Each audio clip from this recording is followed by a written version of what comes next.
Hello friends, this is Rachna Rawat and welcome to my channel let's go. आज मैं यहाँ आपके सामने पेपर सेकंड सीडीपी का सेट एम लेकर आई हूँ। तो ये है जनवरी 2021 का क्वेश्चन पेपर। तो चलिए हम यहाँ पर सीडीपी का क्वेश्चन पेपर सॉल्व करते हैं। तो वीडियो को आगे बढ़ाने से पहले प्लीज़ वीडियो को लाइक कर दीजिए और सब्सक्राइब कीजिए। चलिए अब हम आगे बढ़ते हैं। बाल विकास एवं मनोविज्ञान का ये पेपर है जिसमें 30 क्वेश्चंस पूछे जाते हैं जो कि 1 मार्क्स के होते हैं। तो ये है बाल विकास से शिक्षा शास्त्र। ठीक है, क्वेश्चन नंबर 1, बाल्यावस्था की अवधि में विकास फर्स्ट धीमी गति से होता है एवं उसे मापा नहीं जा सकता। नंबर 2, बहुस्तरीय और मिश्रित होता है। नंबर 3 में केवल परिणामात्मक परिवर्तन होते हैं। या नंबर 4 अनियमित और असंबद्ध होता है। तो इसका हो जाएगा 2 आंसर इज राइट, बहुस्तरीय और मिश्रित होता है। ठीक है ना, बाल्यावस्था की अवधि में कैसा डेवलपमेंट होता है? बहुस्तरीय, मल्टीलेयर्ड होता है एंड कॉम्प्लेक्स। ठीक है, नेक्स्ट आगे बढ़ते हैं सेकेंड क्वेश्चन की ओर जो कि जेडपीटी से पूछा गया है। निकटस्थ विकास का क्षेत्र क्या है? Zone of proximal development is first is बच्चों के वर्तमान स्तर पर स्वतंत्र प्रदर्शन और वयस्क व अधिक कौशल वाले समकक्षीय की सहायता से बच्चे द्वारा उपार्जित किए जाने वाला प्रदर्शन के मध्य का क्षेत्र।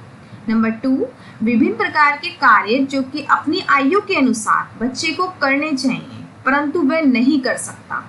नंबर 3, वह प्रक्रिया जिसमें शुरू में विभिन्न समझ वाले 2 व्यक्ति समान समझ पर पहुंचते हैं। या नंबर 4, वह प्रक्रिया जिसमें बच्चे समाज के वयस्क सदस्यों द्वारा निर्धारित विधि से कार्य करते हैं। तो क्या है जेडपीडी?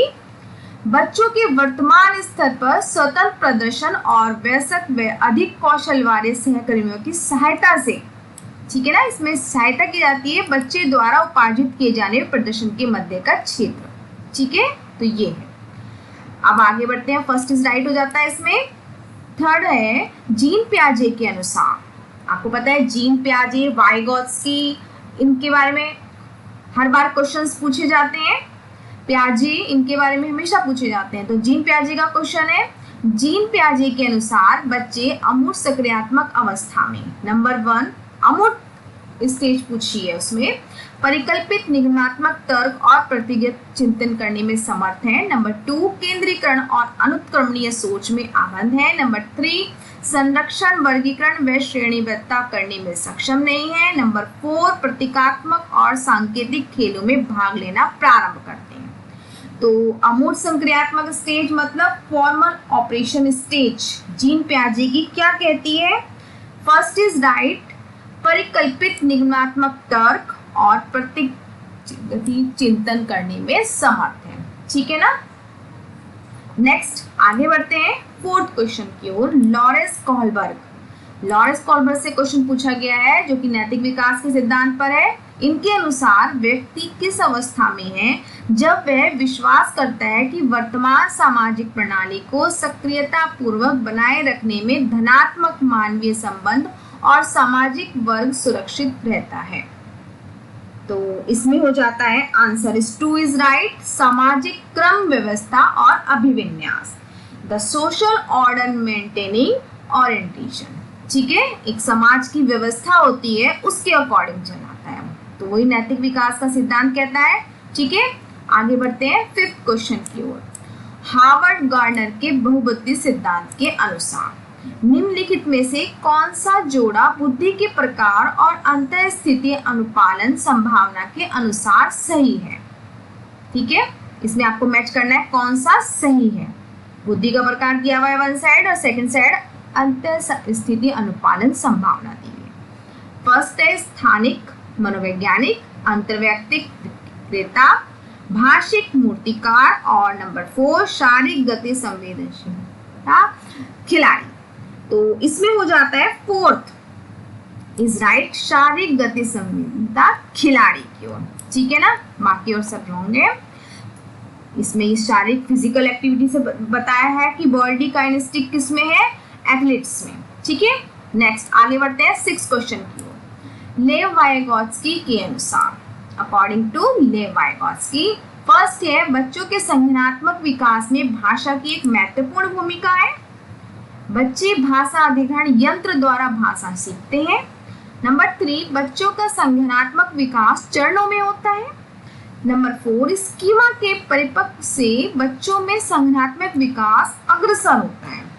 ठीक है, तो इसमें हो जाता है फर्स्ट इज राइट, बच्चों के संज्ञानात्मक विकास में भाषा की एक महत्वपूर्ण भूमिका है। भाषा से रिलेटेड इन्होंने बताया सब कुछ, तो भाषा इसके इनके लिए सर्वोपरि है। तो बच्चों के संज्ञानात्मक विकास में भाषा की एक महत्वपूर्ण भूमिका है। ठीक है, नेक्स्ट आगे बढ़ते हैं हम क्वेश्चन नंबर 7 की ओर। एक प्रगतिशील कक्षा में शिक्षण अधिगम प्रक्रिया के दौरान अधिगमकर्ताओं का मूल्यांकन। ठीक है, the progressive classroom assessment of learner during the process of teaching learning. First is बच्चों के अधिगम में सहायक नहीं है। सेकंड इज बच्चों की अधिगम प्रक्रिया में रुकावट उत्पन्न करता है। थर्ड इज अभिभावकों को प्रतिपुष्टि देने के प्रयोजन से बेहद सफल, कम सफल व असफल विद्यार्थियों को पहचानने में सहायक होता है। नंबर 4 बेहद महत्वपूर्ण है क्योंकि यह बच्चों की समझ की जानकारी देता है और अध्यापिका को अपने शिक्षा शास्त्र पर विचारने में सहायक होता है। तो इसका 4th ही आंसर राइट हो जाता है। It is very important since it gives insights into children's understanding and help the teacher to reflect on her pedagogy. ठीक है, नेक्स्ट हम आगे बढ़ते हैं क्वेश्चन नंबर 8 की ओर। कक्षा में सभी लिंगों में जेंडर रूढ़िवादिता कम करने और विकास के विस्तार की संभावनाओं को बढ़ाने के लिए प्रभावशाली पद्धति कौन सी है? जेंडर रूढ़िवादिता से रिलेटेड है क्वेश्चन कि किस तरीके से विकास के विस्तार की संभावना को हम बढ़ाएं। तो नंबर 1, लिंगों के जैविक अंतरों की उपेक्षा करना और उन्हें अस्वीकार करना। नंबर 2, समाज में चित्रित लिंग भूमिकाओं को प्रबल करना। नंबर 3, एक ही लिंग के योग्यता समूह बनाना। या नंबर 4, क्रियाकलाप के लिए विभिन्न मिश्रित लिंग समूह बनाना और विचार विमर्श को प्रोत्साहित करना। तो इसमें 4th आंसर इज राइट हो जाता है, क्रियाकलाप के लिए मिश्रित लिंग समूह बनाना और विचार विमर्श को प्रोत्साहित करना। जितने हम प्रमोट करेंगे उतना ही बेहतर होगा। तो हमें 4th is right, forming mixed sex activity group and promote discussion. ठीक है, नेक्स्ट आगे बढ़ते हैं क्वेश्चन नंबर 9 की ओर। अध्यापकों को कक्षा में बहुभाषिता को डैश समझना चाहिए। क्या समझना चाहिए मल्टीलिंगुअल्स को? तो मल्टीलिंगुअल्स का है एक गुण और साधन, एक रुकावट, एक समस्या, एक व्यवस्थागत मुद्दा। तो अध्यापक को कक्षा में मल्टीलिंगुअल को क्या समझना चाहिए? एक प्रकार का ये है जो है वो एक प्रकार का गुण है और साधन भी है। ठीक है ना, ये हमने काफी बार पढ़ा है, एन एसेट एंड रिसोर्स की तरह वर्क होता है। ठीक है ना, नेक्स्ट आगे बढ़ते हैं 10 की ओर। बाल केंद्रित चाइल्ड सेंटर क्लासरूम वह है जिसमें अध्यापक केवल पाठ्यपुस्तक के ज्ञान को स्रोत के लिए उपयोग करता है। नंबर 2, अध्यापक बच्चों को उनकी क्षमता के आधार पर वर्गीकृत करता है। या नंबर 3, बच्चों के व्यवहार को निर्देशित करने के लिए अध्यापक पुरस्कार और दंड का प्रयोग करता है। हमें पुरस्कार और दंड वाला चीज तो हमें लानी ही नहीं होती है, तो ये तो देखते ही रॉन्ग हो गया है।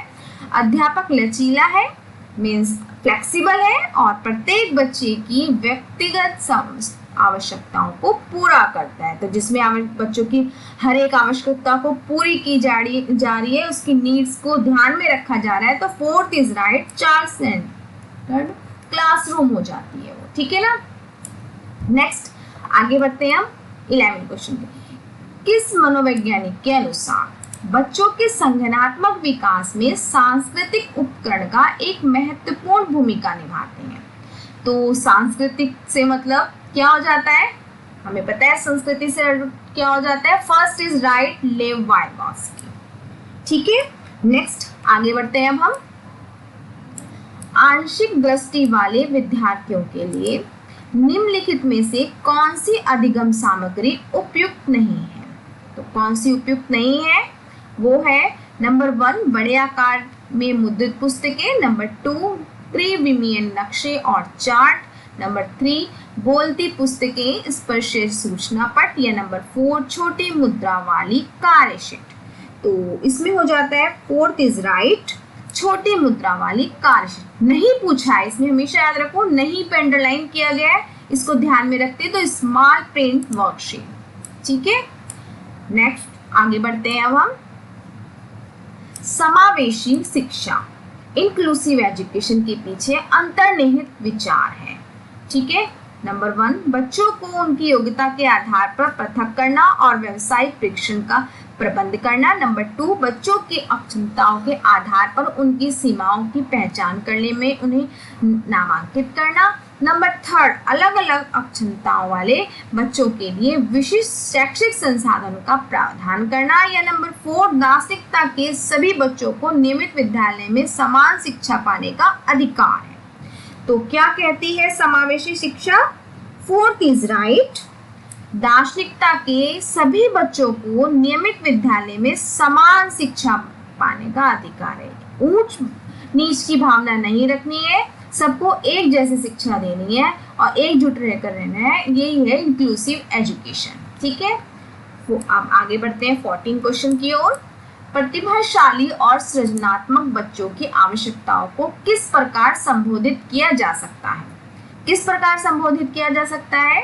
चुनौती देकर, या वे प्रश्न देकर जो अभिमुखी चिंतन की आवश्यकता है, या फिर प्रश्न हल करने में निर्देश उपलब्ध कराकर, या फिर रटने पर। तो आई थिंक मुझे लगता है ये सारे रटने वाला तो ऑप्शन आप काट ही दीजिए, ठीक है। और प्रश्न हल करने में निर्देश वाला भी हट जाता है, तो इसका आंसर हो जाता है 14 का 1st इज राइट, चुनौतीपूर्ण कार्य और निरस्ता दूर करने के लिए क्रियाकलाप देकर चैलेंज देंगे उन्हें, task and activity to prevent bored, ठीक है ना। ओके आगे बढ़ते हैं 15 क्वेश्चन की ओर। 15 क्वेश्चन क्या कहता है? पठन वैकल्प्य, डिसलेक्सिया बच्चों की पहचान किस प्रकार की जाती है? इसका अलग से मैंने बताया हुआ है कि डिसलेक्सिया क्या है। डिसलेक्सिया जो है 3rd इज राइट हो जाता है, इसमें पढ़ने और लिखने की कौशलता का विश्लेषण होता है, ठीक है, पढ़ना और लिखना, ठीक है।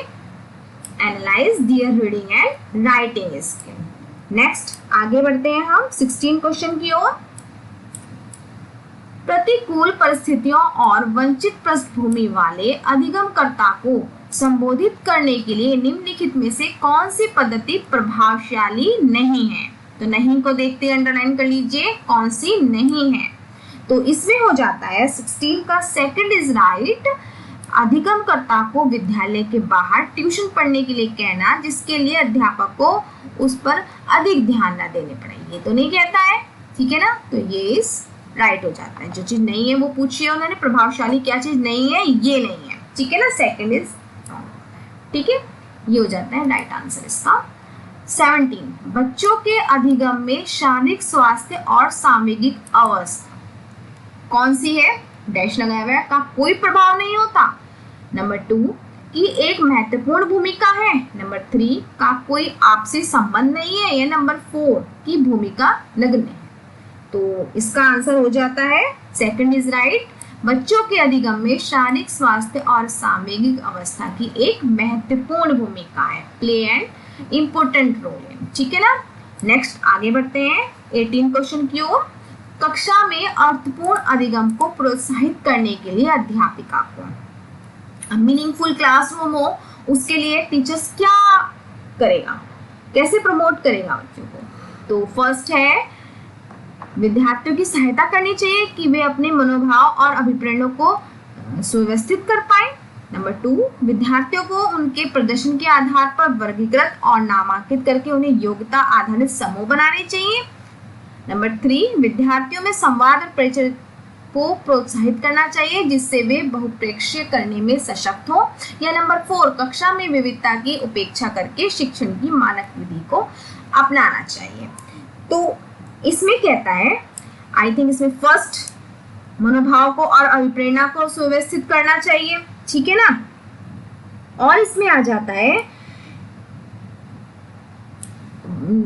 विद्यार्थियों में संवाद और परिचर्या को प्रोत्साहित करना चाहिए जिससे वे बहुपरीक्षा करने में सशक्त हो जाए। तो इसका answer first is right. Okay, और ये ध्यान रखिए, ये जो मैं आंसर करा रही हूँ ये डायरेक्ट सीटेट की आंसर की से मैच किए हुए हैं, इसलिए कोई डाउट मत रखिए इसमें अपने मन में कि कोई गलत है, ये बिल्कुल सीटेट के आंसर की से मैच किए हुए हैं। ठीक है, नेक्स्ट आगे बढ़ते हैं 19 क्वेश्चन की ओर।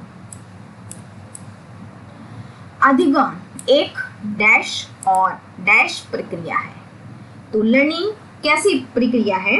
लर्निंग जो है वो जटिल एंड सक्रिय, ठीक है, complex and active. First is right. Next आगे बढ़ते हैं 20 क्वेश्चंस की ओर। 20 क्वेश्चन क्या कह रहा है? अपनी कक्षा में अर्थपूर्ण अधिगम को सुसाध्य बनाने के लिए अध्यापिका को अपनी कक्षा में सामाजिक, सांस्कृतिक, धार्मिक, भाषिक विविधता को चाहिए। कैसा चाहिए? अब ये इसमें हो जाता है टालना, नहीं, कोई कक्षा में टालनी नहीं चाहिए। उपेक्षित करना, इग्नोर, ये भी रॉन्ग हो जाता है। समझना, ये राइट हो जाता है। अनदेखा करना, हम अनदेखा भी नहीं कर सकते, तो थर्ड इज राइट, समझना चाहिए, अंडरस्टैंड। ठीक है, आगे बढ़ते हैं 21 की ओर। कक्षा में प्रभावशाली अधिगम के लिए क्या इसमें मैच कर रहा है? वातावरण की रचना करनी चाहिए बजाय डैश वातावरण के। तो इसमें हो जाता है फर्स्ट इज राइट, सहयोगिक एंड प्रतिस्पर्धी। कक्षा में प्रभावशाली अधिगम के लिए सहयोगिक वातावरण की रचना करनी चाहिए बजाय प्रतिस्पर्धी। ठीक है, कॉम्पिटिटिव के अलावा। ठीक है ना। नेक्स्ट आगे बढ़ते हैं 22 की ओर। निम्नलिखित में से कौन सा उदाहरण विद्यार्थियों को अधिगम के लिए अभिप्रेरित करने में प्रभावशाली पद्धति है? तो पूछा है effective motivation strategy to encourage student to learn. ठीक है, फर्स्ट है पाठ उपलब्ध कराना, विशेषकर जब विद्यार्थी कोई नया कौशल सीख रहे हो। नंबर 2, सीखने से ज्यादा कार्य पूर्ण करने पर बल देना, रॉन्ग। नंबर 3, वे कार्य देना जो कि बहुत सरल हो। नंबर 4, प्रतियोगिताओं के लिए बहुत से अवसर उत्पन्न कराना। ठीक है, तो इसमें हो जाता है 22 का first is right, providing step folding. ठीक है ना, step folding specially when students learn a new skill. ठीक है, कौशल सीख रहे हो तो वहां पर हमें स्टेप फोल्डिंग प्रोवाइड करानी होती है। ठीक है, नेक्स्ट, बच्चों के चिंतन के विषय में निम्नलिखित में से कौन सा कथन सही नहीं है? नंबर 1, बच्चे अपने आसपास की विविध घटनाओं के बारे में स्वयं अपने सिद्धांतों की रचना करते हैं। नंबर 2, बच्चे प्रतियों को स्वयं नहीं सोच सकते और अध्यापक की मूल भूमिका उन्हें जानकारी उपलब्ध कराना है। नंबर 3, बच्चे अपने आसपास की विविध घटनाओं के बारे में सक्रियतापूर्वक सोचते हैं और उन्हें अन्वेषण की लालसा होती है। या नंबर 4, बच्चे अपने आसपास की वस्तुओं को जानने के लिए जन्मजात जिज्ञासु होते हैं। तो क्या होगा इसमें 23 में? इसमें नहीं पूछा है, तो कौन सी है? सेकंड, बच्चे प्रत्ययों को स्वयं नहीं सोच सकते और अध्यापक की मूल भूमिका उन्हें जानकारी उपलब्ध कराना है। ये हो जाता है इसमें राइट आंसर 23 का सेकंड। ठीक है, आगे बढ़ते हैं 24 की ओर। बच्चों का विद्यालय में असफल होना। क्यों असफल होते हैं बच्चे? प्रस्तावित करता है कि वंचित पृष्ठभूमि वाले बच्चों में अधिगम का सामर्थ्य नहीं होता। नंबर 2, निर्दिष्ट करता है कि विद्यालय इन बच्चों की आवश्यकता और रुचियों की पूर्ति करने में समर्थ नहीं है। या नंबर 3, साबित करता है कि इन बच्चों में आनुवंशिक पैदाइशी कमियां हैं और उन्हें विद्यालय में निकाल देना चाहिए। या नंबर 4, सूचित करता है कि अभिभावकों में अपने बच्चों की अधिगम में सहायता करने में सामर्थ्य नहीं है। तो इसका हो जाता है सेकंड इज राइट, निर्देशित करता है, इंडिकेट करता है कि विद्यालय इन बच्चों की आवश्यकता और रुचि की पूर्ति करने में समर्थ नहीं है। ठीक है, यही सीटेट के आंसर की है, तो सेकंड इज राइट। नेक्स्ट आगे बढ़ते हैं। नेक्स्ट आते हैं हम क्वेश्चन नंबर 25 की ओर। समूह में एक दूसरे को पढ़ाने और सहायता करने से, work in group, teaching and helping each other children's number first, बच्चे स्वयं की चिंतन प्रक्रिया पर आक्षेप कर सकते हैं और संज्ञानात्मक क्रियाकलाप के उच्च स्तर पर पहुंच सकते हैं। नंबर टू, बच्चों में भ्रांति उत्पन्न हो सकती है जो उनके अधिगम में हस्तक्षेप करती है। या नंबर थ्री, बच्चों का ध्यान भंग हो सकता है और यह एक प्रभावशाली शैक्षिक पद्धति नहीं है। या नंबर फोर, बच्चों में प्रतिष्ठात्मक प्रवृत्ति उत्पन्न होती है जो कि अधिगम में विघ्न रुकावट पैदा करती है। तो क्या होगा इसमें? फर्स्ट इज राइट, बच्चे स्वयं की चिंतन प्रक्रिया पर आक्षेप कर सकते हैं और संज्ञानात्मक क्रियाकलाप के उच्च स्तर पर पहुंच सकते हैं। ठीक है, इस तरह से हम समूह में एक दूसरे को पढ़ाना सहायता करने से ये सब चीजें होती हैं। ठीक है ना, नेक्स्ट आगे बढ़ते हैं 26 की ओर। एक डैश, कक्षा में अध्यापिका अपनी शिक्षा शास्त्र व आकलन की विधियों को विद्यार्थियों की व्यक्तिगत जरूरत के अनुसार परिवर्तित करती है। किस तरह परिवर्तित करती है? ये परिवर्तित करती है आपकी अध्यापक केंद्रित, नंबर टू प्रगतिशील, नंबर थ्री पाठ्य पुस्तक केंद्रित, या नंबर फोर व्यवहारवादी। तो इसमें हो जाता है सेकंड इज राइट, प्रगतिशील, प्रोग्रेसिव। ठीक है ना, नेक्स्ट आगे बढ़ते हैं 27 की ओर। विकास के विषय में निम्नलिखित में से कौन सा कथन सही है? डेवलपमेंट से देखिए काफी क्वेश्चन पूछे गए हैं। अब ये फिर आ जाता है डेवलपमेंट से रिलेटेड कौन सा सही पूछा है। बच्चों के विकास में बहुत सी सांस्कृतिक विविधताएं होती हैं। नंबर टू, संसार में सभी बच्चों का विकास एक ही क्रम में और सुनिश्चित समय से होता है। नंबर थ्री, विकास सुरुचिपूर्ण सुव्यवस्थित समूह की अवस्थाओं में पूर्व निश्चित आनुवंशिक घटकों के कारण होता है। या नंबर फोर, विकास एक सरल और एक दिशा प्रक्रिया है। तो इसमें क्या है? इसमें जो है फर्स्ट इज राइट, बच्चों के विकास में बहुत सी सांस्कृतिक विविधताएं होती हैं। ठीक है ना, there is a lot of cultural diversity in the development of children. ठीक है, ये आंसर इज राइट।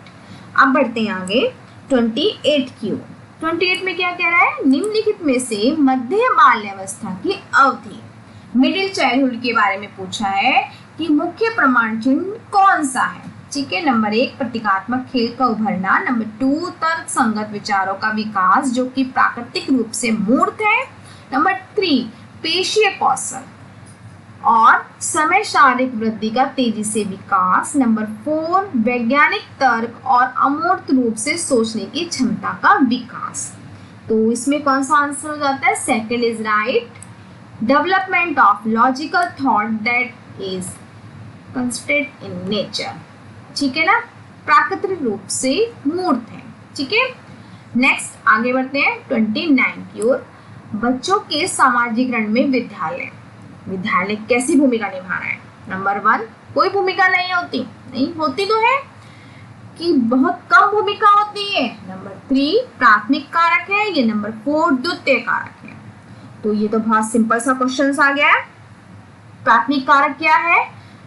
हमारा परिवार, घर, और द्वितीय कारक क्या है? स्कूल। तो फोर्थ इज राइट, द्वितीय कारक है। ठीक है, नेक्स्ट आगे बढ़ते हैं लास्ट क्वेश्चन की ओर। निम्नलिखित में से किस मनोवैज्ञानिक ने प्रस्तावित किया कि बच्चों का चिंतन गुणात्मक रूप से वयस्कों की अपेक्षा अलग होता है? ठीक है, बच्चों का जो चिंतन है वो वयस्कों की अपेक्षा अलग होता है। जीन पियाजे जी ने, या लेवगास्की ने, या हार्वर्ड गार्डनर ने, या फोर्थ लॉरेंस कॉलबर्ग ने? तो ये बताया है हमें जीन पियाजे ने। हर स्टेज बताई है इन्होंने। ठीक है ना, तो फोर्थ स्टेज बताई है इन्होंने, किस किस तरह हर स्टेज में अलग अलग गुण होते हैं हर बच्चे में। तो इस तरह मैंने ये 30 क्वेश्चंस आपके सामने कंप्लीट किए हैं जो कि सीटेट के आंसर की से मैच किए हैं। ठीक है, आई होप आपको मेरी ये वीडियो पसंद आई होगी। तो प्लीज़ सब्सक्राइब कीजिए, लाइक कीजिए एंड शेयर कीजिए। मिलते हैं अगली वीडियो में जो कि 2021 का नेक्स्ट पेपर होगा, जो कि हमारा हिंदी का होगा। ठीक है, अब आगे मिलते हैं। Okay, bye. आई होप आपको मेरी ये वीडियो पसंद आई होगी। तो लाइक कीजिए, शेयर कीजिए और सब्सक्राइब कीजिए। Thank you.